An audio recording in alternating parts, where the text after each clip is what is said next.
The Spider Roomba, a Marvel fanfiction written on O3 by an anonymous user. The link for this fanfiction will be in the description box below, and I encourage you all to go check it out. And so it had started. The idea, the quest, to make a Roomba that could walk on walls. So it would keep them clean, and not because Peter wanted to see Mr. Stark's face when he did it. Definitely not because of that. So the first thing he'd done was study his own ability to stick to stuff.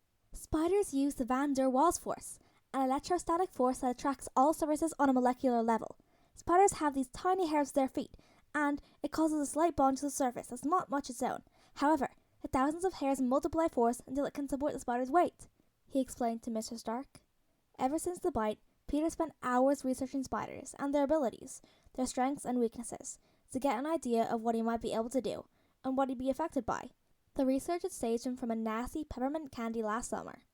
Mr. Stark peered at Peter's hands, studying intently. Is that also how you stick to stuff?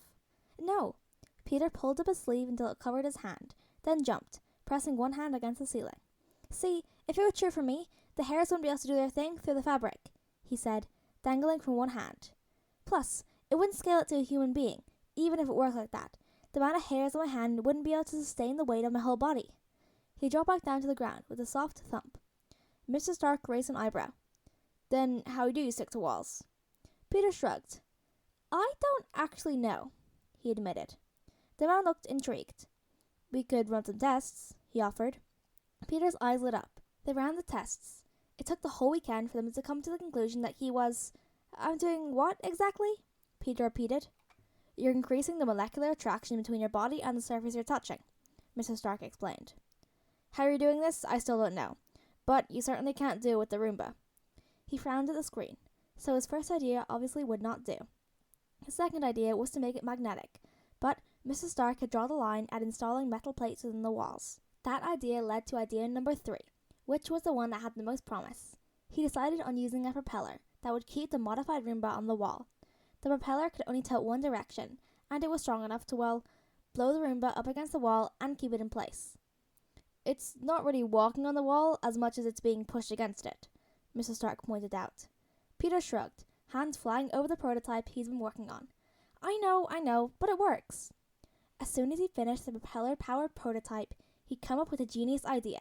Well, genius in his opinion, to make it a giant mechanical spider. Soon after, he'd added some mechanical legs and glowing red eyes, and even its own web shooters, which would shoot randomly at people passing by. The only people it would never shoot were Peter, Miss Potts, Dr. Banner, Colonel Rhodes, and Mr. Stark, thanks to the facial recognition camera he'd installed on it. Was it over the top? Yes. Did Peter care? Absolutely not. Mr. Stark walked into the lab to see him making miniature web shooters while laughing maniacally. The man had spun around and walked out the room without a word. Honestly, the only thing Peter regretted about the whole situation was the scare he'd given Miss Potts as she walked into the room with a cup of coffee testing the Roomba.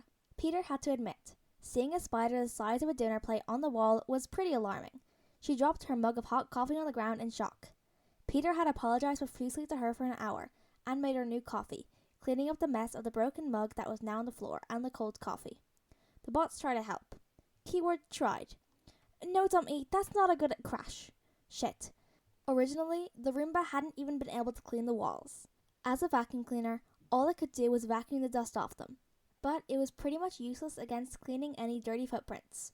Even though once Peter figured this all out, he'd modified it slightly. When it rolled around normally on the ground, it served as a vacuum cleaner. When it went on the walls, a panel with a damp cloth would open up, and the cloth would stretch over the bottom of the Roomba, cleaning surfaces it ran on. Dr. Banner watched its progress with a look of amazement and slight terror on his face, occasionally asking questions and giving suggestions on how to improve the Roomba. Then there'd be the time he was testing it, and it had gone to the bathroom. He swore he'd left it alone for 1 second. When he'd come back, the Roomba was gone, and it had taken him a full 24 hours to find it. Apparently, it somehow got into a floor where the interns worked and caused mass panic. Friday had sent the footage from the floor to Mr. Stark, who'd apparently laughed so hard he'd fallen off his chair. That had been the start of an interesting situation at Stark Industries, as the whole tower now knew the Roomba as the demonic giant spider thing. The Roomba had started rumors and conspiracy theories among the interns as to who was actually built it. Some said it was a robot sent by Oscorp to spy on SI. Others argued it was their superiors keeping an eye on them. Peter found it hilarious. The camera he'd installed in the Roomba would film people's reactions when they saw it. Most people would eye it suspiciously and keep their distance. Peter's current favourite was when the Roomba positions itself on the wall behind one of the interns. The poor man had turned around to see a giant mechanical spider inches from his face and jumped about 5 feet in the air, knocking over a desk in its haste to get away from it. After a week of arguing exactly what it was, one of the interns finally worked up the courage to ask Mr. Stark about it. "Oh, one of the interns built it," he answered, hiding a grin. "It's supposed to clean the walls and vacuum the floor. Basically a Roomba." That led to the intern civil war, as it became known. All the interns accusing each other. No one could be trusted. Everyone scrambling around as they tried to locate the evil being who created the Spoomba. Spider Roomba. It had been shortened to Spoomba. Everyone swore it hadn't been them to make the Spoomba. And well, technically no one was lying. Alliances were formed, grudges were held, and Peter was having the time of his life. He couldn't help but feel a little bad for the intern's crisis. He decided one day he'd throw them a party or something. This had made his whole year.